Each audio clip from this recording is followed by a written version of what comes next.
The topic is bioclimatic design. Bioclimatic design is defined as an architecture which has a connection with nature. The aim of bioclimatic architecture is to create urban areas and buildings that are designed in order to fully cover their energy requirements without induced environmental damage. This architecture seeks perfect cohesion between design and natural elements such as sun, wind, rain, and vegetation, leading us to an optimization of resources.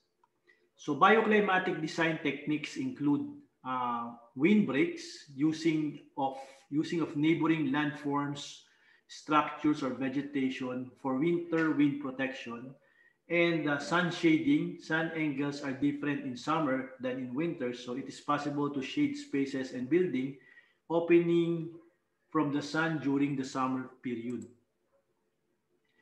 So natural ventilation is this a concept to cool outdoor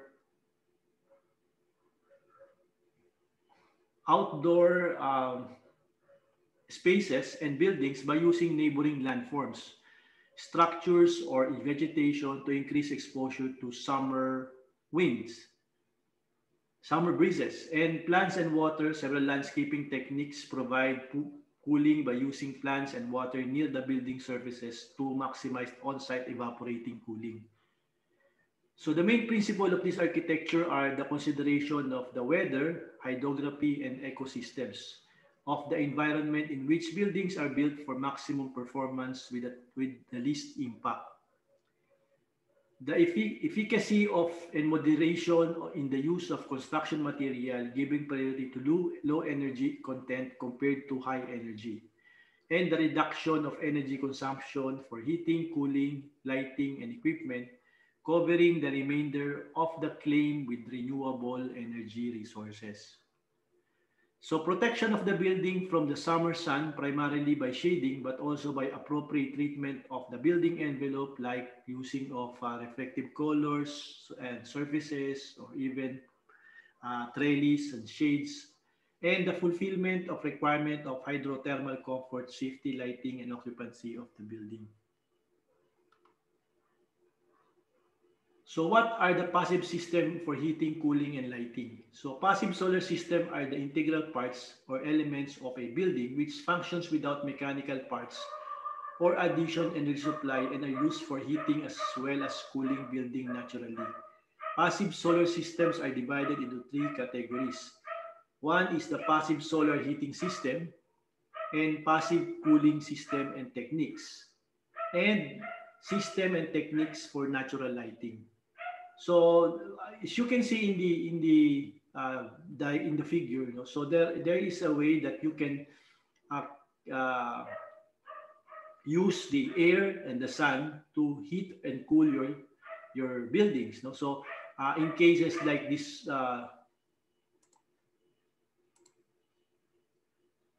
in this figure, you can see that this area is lighted. Is well lighted by using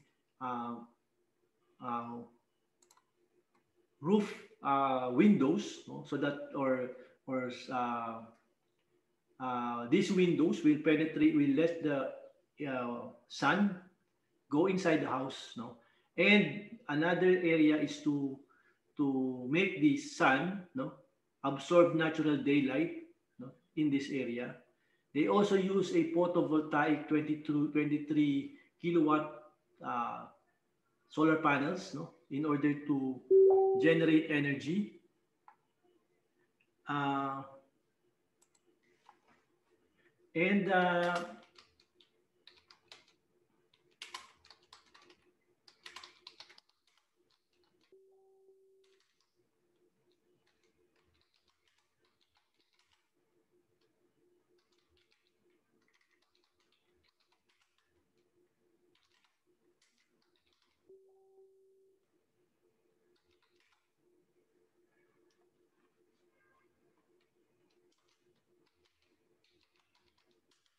And they also use sun, the trees to create a shade for or areas that have a large opening to natural light.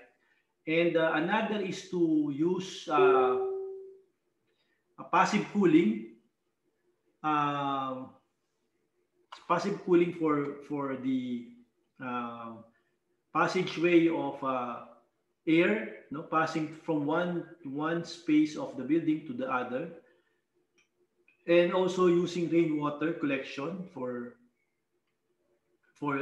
domestic use of water, and using also the PV powered exhaust fan, no, to power up the exhaust system for this building.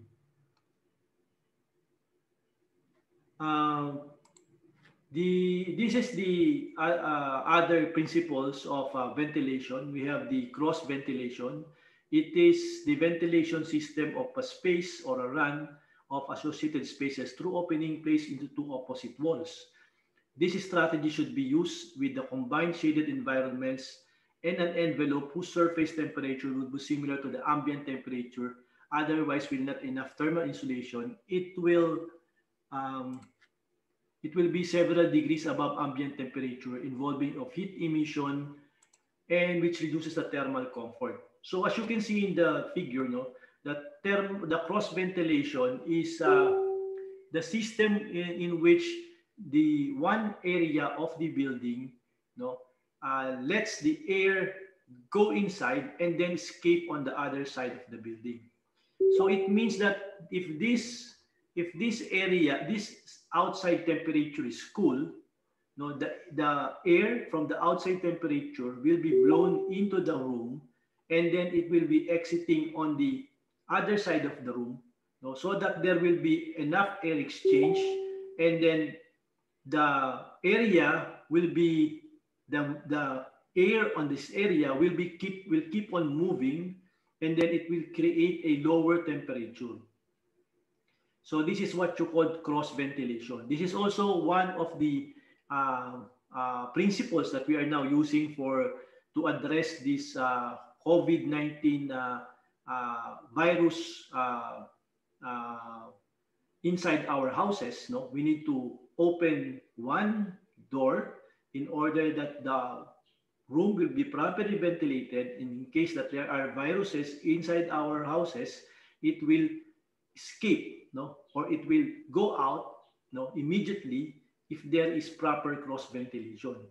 So this cross ventilation is not only being used to move air for thermal comfort, but it also can be used to move air for viruses and other pollens, no? Because sometimes pollens can create asthma attack or allergies, no? So if you have allergies, it will the air inside the room will be clean, no? So another is the chimney effect, no? The chimney effect now is in a system that makes an air extraction by placing up apertures in the top of the room.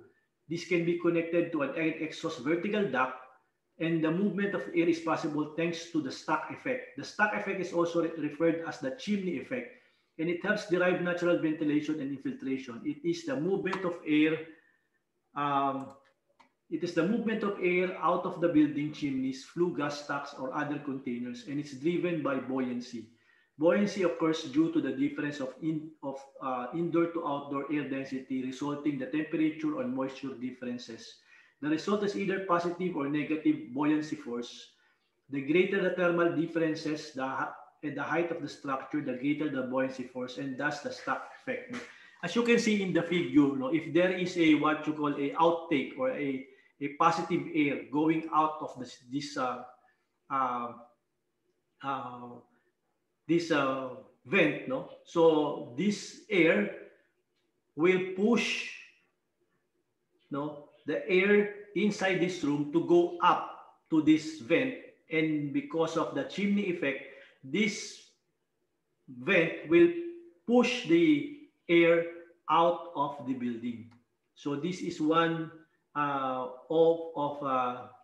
one of the solutions that you can possibly include in your designs, no, in kitchens. No, this is one solution that you can use on kitchens or on toilets. No, so that air will be moving out of the room slowly. No, unlike cross ventilation, there is a lot of turbulence. This one, there are minimal turbulence in this area, in this possible layout.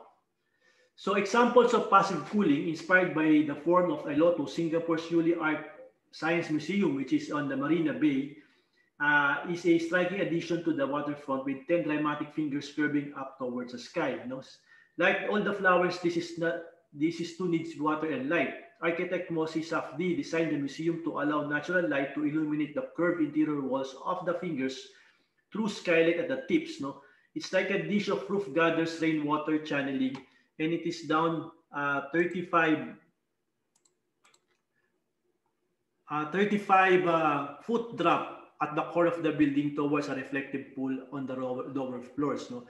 From it is directed to a cooling cylindrical waterfall features whose was prosthetically recycled for the use of the museum toilet. So there is what you call a passive cooling of water, you know, and passive cooling of air by using water, you know, as the source of a cooling effect of the air. You know.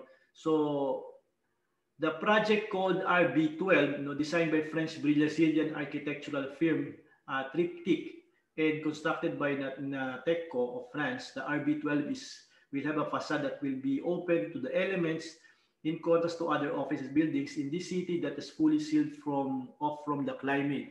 A facade of double glazed glass with optimized use of daylighting with angled windows that should make the building glitter like diamonds, while louvered stainless steel panels control the amount of quantity of sunlight. Explain the architects as Triptych is a joint email response to the question. Suspended gardens integrated into the facade along with green rooftops also help control lighting. The glass facade is strategically shaded to reduce the heat gain in the building from direct solar radiation, but it is transparent enough to allow high levels of natural light to enter indirectly and illuminate the building. The facade system allows a reduction in use of artificial lighting along the wall, and therefore power consumption and internal temperatures are also reduced. Okay, so this is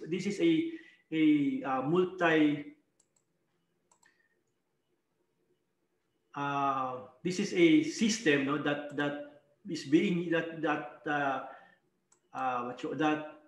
included, no, several principles like solar panels, no, cross ventilation, no, using plants, no, to reduce the temperature inside the building. No? So those are several principles in one. Okay, I have to admit several students. No, okay. So those are several principles in one project. So demand for bioclimatic design identified as eco-friendly and cost-saving, as it do not require any installation and use of overpriced mechanical system. Reduces the use of refrigerants such as CFCs or chlorofluorocarbon from air conditioner. So if you are using this principle, you are reducing the use of energy and reducing the use of mechanical system and reducing the use of these refrigerants. No? And number two is another sample is the use of neighboring landforms, structures, or vegetation for winter and wind protection. So the range of protected air downwind is proportional to the height of the windbreak. The higher the wind barrier, the longer the wind shadow. So in this figure, I will just explain this figure. If this is higher, the barrier, the longer the wind shadow will be. No? So if this is higher, it is the proportionate longer wind shadow will be longer. So it means if you will move this higher, this will be longer. So the wind shadow, which is the shadow protection from the direct wind, will be longer. You will be protected by the strong wind if this windbreaker, if this windbreak will be higher. Okay, so that is the principle that we will use in some of our examples now. So the maximum length of the wind shadow is developed only when the height of the windbreak is at least 11 times the height. Okay, windbreaker height determines the potential length of the shadow, as explained in the previous slide. So as you can see, if this is the height of the windbreak, it's approximately about 11 to 12 times the height of the break, or the windbreak. So if the windbreak, one example, if the windbreak is 5 meters, the wind shadow will be times 11. It will be 55 meters. That will be the wind shadow if your windbreak is about 5 meters. So it's about 11 to 12 times its height. Okay, increasing the width beyond 11H doesn't lengthen the wind shadow but increases efficiency of the breaker. Okay, so if you will, so it means that the maximum is about 11 to 12 times only. So if you will increase it by another height, increases it lengthens, doesn't lengthen the wind shadow but increases efficiency of the barrier. Okay, so clear. So the permeability or density of the barrier affects the length of the wind protected zone. Dense and solid barriers offer greatest reduction in wind speed, but only for a short distance immediately behind the barrier. So it means that the wind barrier material also affects the performance of the wind barrier. So if it is porous, or it is not dense, it is not solid, it will also affect the reduction of the wind or the wind shadow.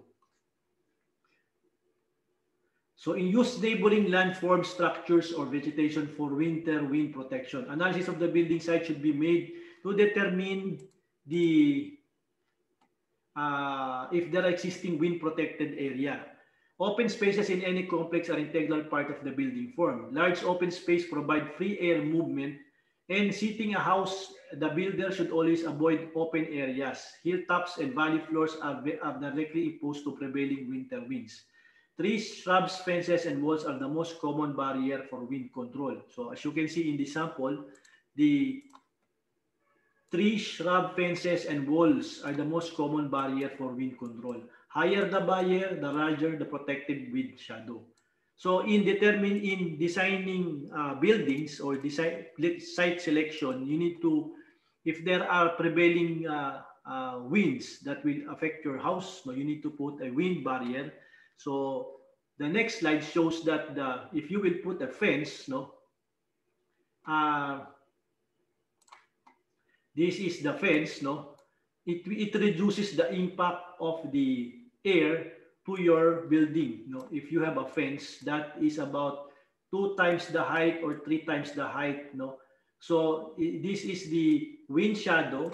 This is about 2 times the height of this barrier or 3 times the height of this barrier. It will protect your building about 51%.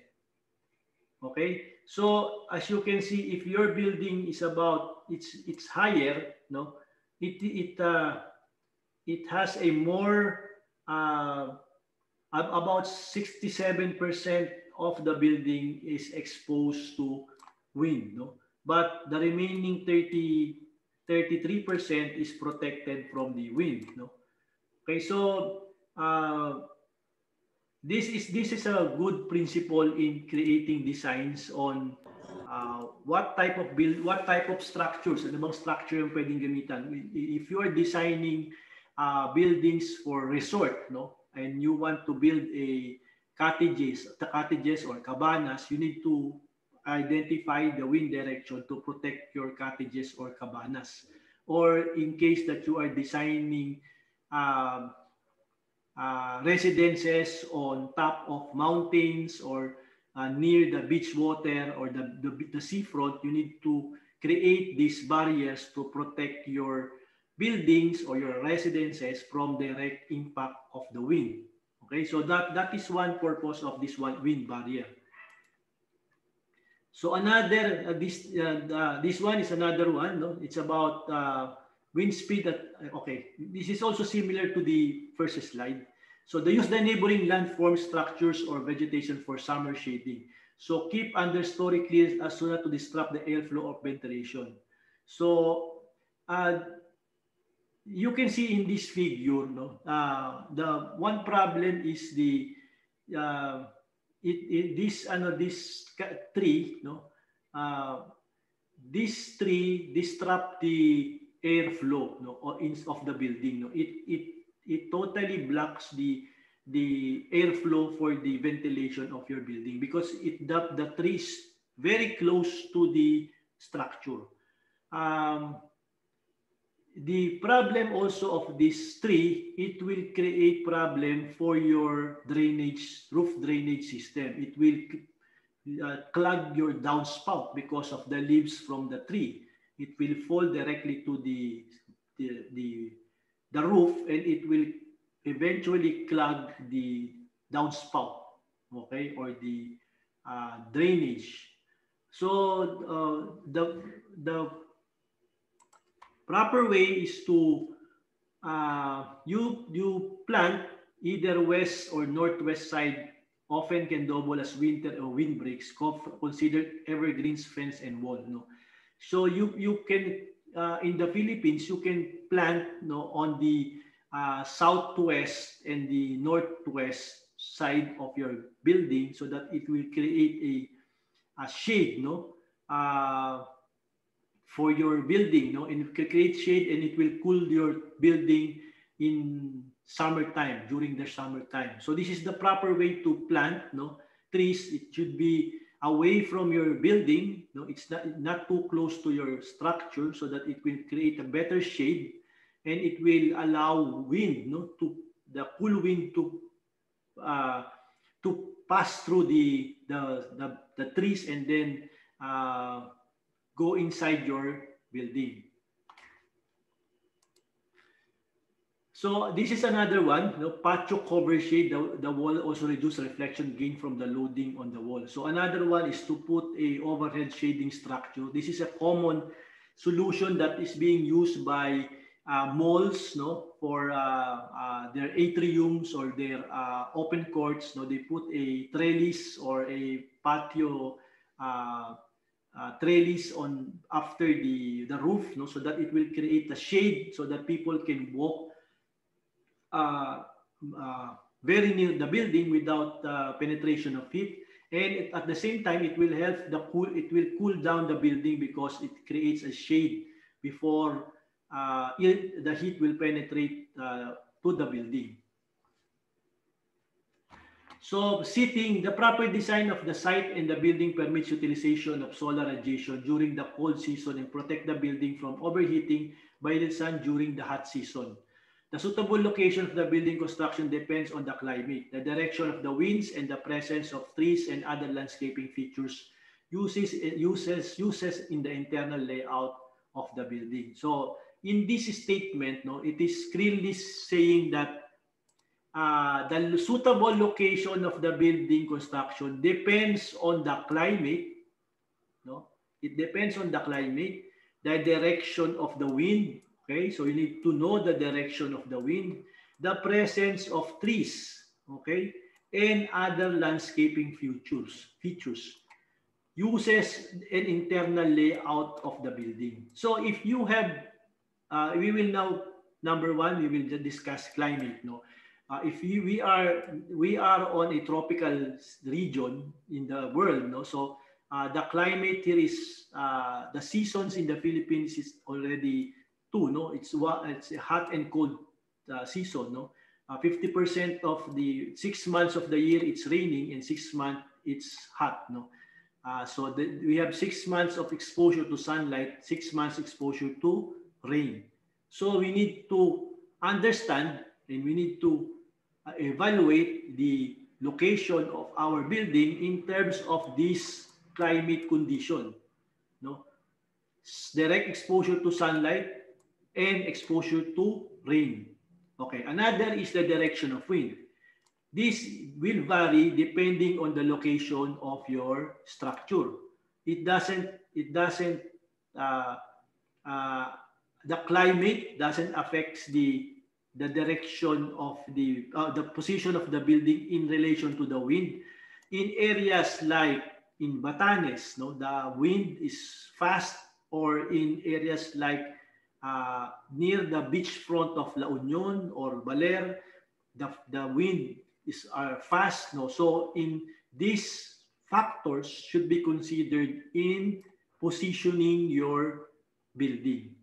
Another is presence of trees. No, if there are natural trees or trees that are present in your site, you need to identify location of your building in relation to those trees. And landscaping features. No, this pertains to the terrain or to the hardscape of the building of the site. No, in cases that you will be sitting your building on a site that is a rolling terrain or a flat terrain, you need to identify what type of landscaping you will be using to address your problem of wind, climate, and other factors. Okay. On lot development, when the site of the house has been determined, planning of other exterior shading device can begin.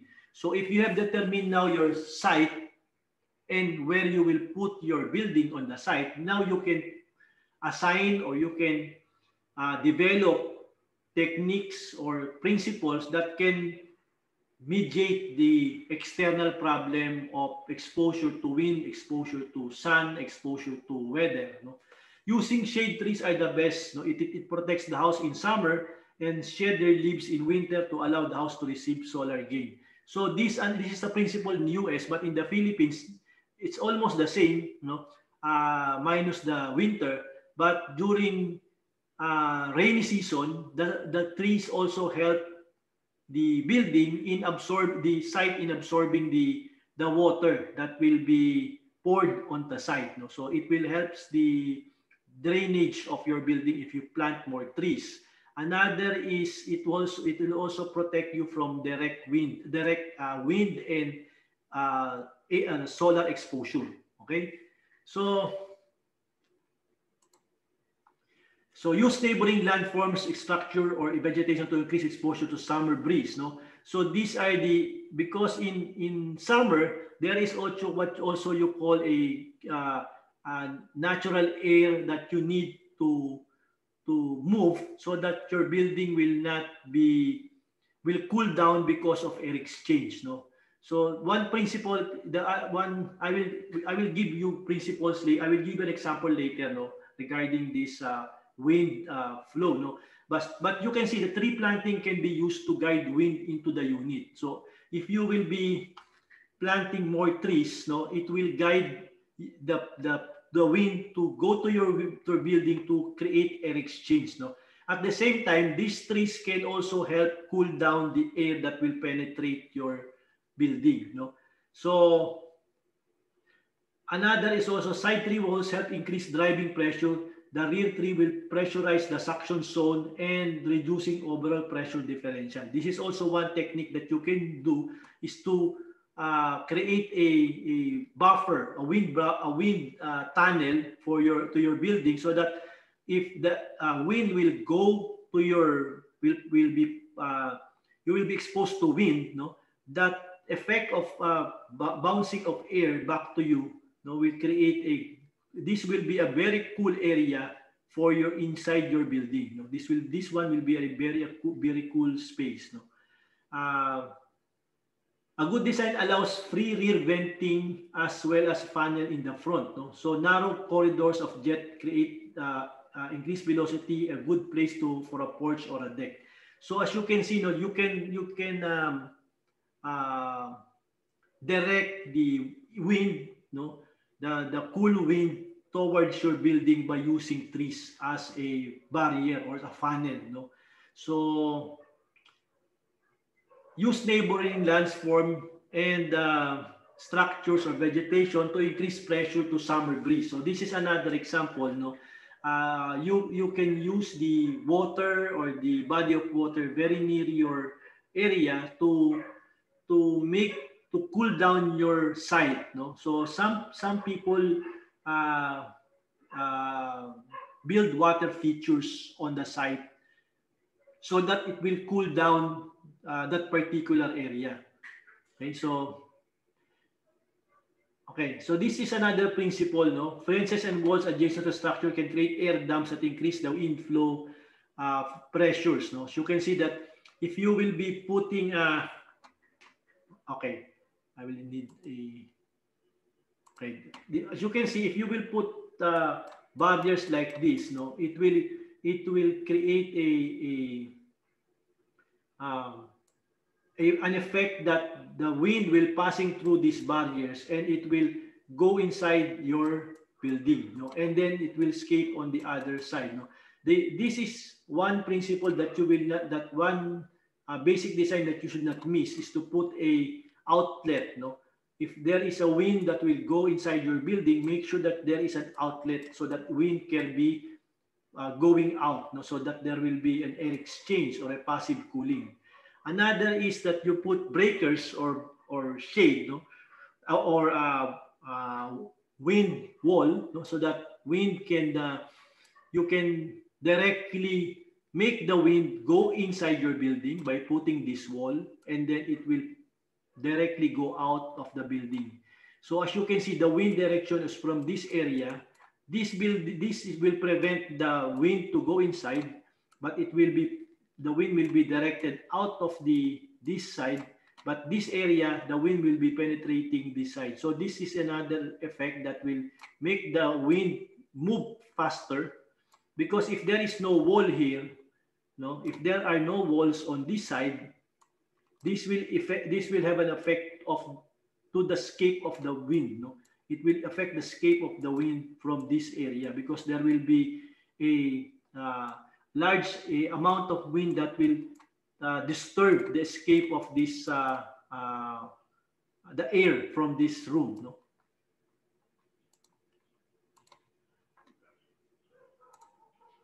Okay, hedges and shrubs planting outside windows relieves unwanted pressure.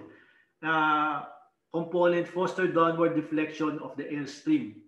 So as you can see, if you will put a shrub or a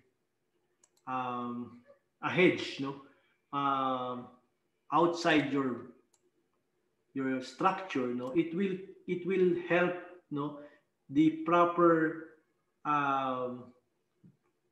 direction of the wind inside the room. No? So in this case, there is no hedge here. The wind directly flows, no, below the head and above the waist. No? But in this case, you planted a hedge, no, or a shrub. The wind will now go below the knee, and then it will go below the elbow. At the same time, there will also be air, no, flowing directly above, below the head and below the waist. No? So there are multiple effects, no, by placing a hedge. No? Okay, and it will lower down the pressure. No? It will lower down the pressure of air. No? At the same time, there will be turbulence on this area. No? So air will be flowing back around this area, and it can go inside this room.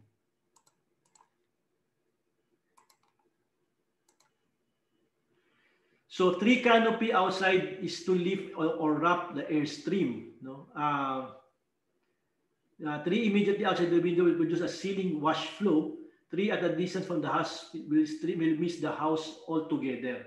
No, so if you will plant trees too far from your building, no, if it's too far, it will miss your building. No, so planting trees should be not that far and not too near. No, so as you can see, it's about nearly at the edge of the shrub. No, this one. No, but if you will make it farther, it will miss your ventilation. It will create an upward wind flow and it will miss your window. Okay, so you need to make sure that this canopy of leaves, no, will make the tree enter your window. So what you can do is to move this forward and make this a canopy so that wind will not be escaping, no, will not escaping, but we will go inside your room. Okay. So morning breeze rise up the face slope due to surface warming, and late evening surface cool start downwards and flow the cool air. No, so this is an effect on areas like a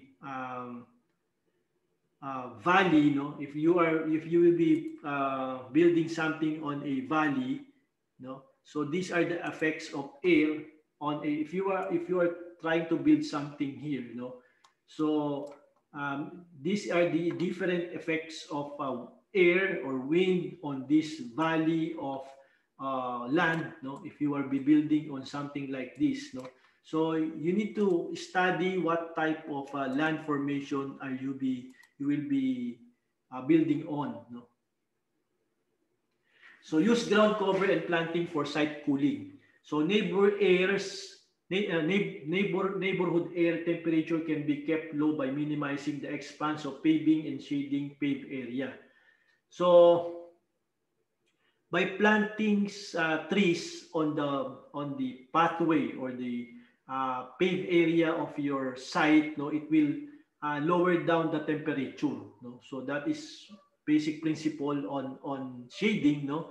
So it will cool down your site, no, if you will plant more trees, and it will create more shade, and it will lower down the temperature of your site, no, by planting more trees, no. So site planning suggestion: keep paved area to a minimum of 8 feet diameter. Turn around width 20 feet ring recommended. If spillover parking areas are required, use a porous paving block instead of asphalt, no. If you will be creating a parking garage, a parking open parking, use blocks that have areas that soil can be that water can penetrate, no, like this one, no. Paving blocks that has water, that has holes that can lower down the temperature, and the soil can breathe, no, outside these blocks. And at the same time, no, if there are flooding, this will be your drainage system. So plant shade trees to shade paving. Use 18 to 20 feet street width for large lot development. Use 26 feet street for 14-acre lots, and avoid 34 to 35 feet street widths. They are never warranted in well-planned new development. So you need to avoid this large width of street, no. In case that you will need a 26 feet, you need to break it with the plant box in the middle, so that you will avoid the 34 to 35 feet width, no. So okay, so this is the air temperature in the microclimate zone is above with these surfaces also differ appreciably, no. So the difference in surface temperature between the grass and asphalt can exceed about 25 degrees Fahrenheit. And non-living surfaces are much hotter than the grass, since they don't dissipate heat through evaporation. As you can see, if these areas are all exposed to sunlight, no, there are different, if you will measure the temperature on those different surfaces, it will differ, no. So in this area, it will be hotter. This will be cooler because this is grass, and this will be much cooler than the metal because this is asphalt, and concrete is cooler than the asphalt, no. So these are the differences in temperature on different surfaces exposed to sunlight. So maximize on-site evaporative cooling. Outdoor evaporative cooling mechanism can help to provide outdoor comfort as well as to lower indoor cooling costs by lowering air temperature surrounding the building. So you need to lower air temperature surrounding the building. Cool air is denser than warm air. It will tend to drain away, flowing downhill. In dual courtyard design, a shaded spray-cooled courtyard provides cool ventilation and air supply while the heat-trapping effects of sunny courtyard on the other side of the unit propels an upward flow of warm air, drawing the cool air through the house. No? So this is one example. If you have a house, no, and you have two gardens, no, if this garden is directly exposed to sunlight and this garden this garden absorbs air, no, so what the effect is, this heated area of your building will absorb, no, will pull the cool air from this area towards the hot air of the other side of your building, because the hot air always pull the cool air. Okay, so the hot air always pull the cool air, the cool air. So that is the effect of this type of site development. Spray mist type area fogger can cool a large area mass instantly and benefit the plant as well. So if you are spraying mist on your plants, no, it will lower down the temperature of that particular area.